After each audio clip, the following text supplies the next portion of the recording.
Magandang araw mga kagabay, ngayon po ay February 19, 2025, araw po ng Miyerkules, debosyon natin sa mahal na ina ng laging saklolo. Maririnig po natin sa gospel ngayong araw ang ginawang pagpapagaling ng Panginoon sa isang taong bulag. No, hindi makakita at naging limited ang kanyang pagkilos. Tayo rin man po ay nabubulag din.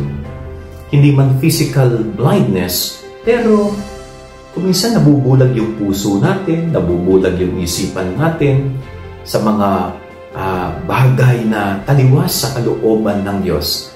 Kaya ang nangyayari, ang effect nito is naglalakad tayo sa dilim. Okay ho? Kaya napakaganda rin na hingin natin sa Diyos na paliwanagin niya, buksan ang mga mata ng ating puso, buksan ang mga mata ng ating isipan, upang sa ganon patuloy tayo makasunod sa kanyang turo at aral.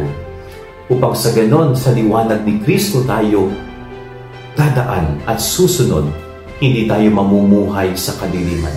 At sana mo gamitin din natin ang ating mga mata, no, sa paggawa ng mabuti. Makita natin ang pangangailangan ng kapwang mahirap, naghihirap, nagdurusa, upang sa ganon maiaabot natin ang ating kamay sa kanila. Gamitin natin palagi sa tama ang ating paningin. Okay ho? Ma-appreciate ang mabubuti at magaganda at iwasan ang pagpuna ng hindi mga tama at mabuti. Yan ang ating gabay aral ngayong maghapon. God bless po sa inyo lahat. Pagpalain kayo ng Panginoon.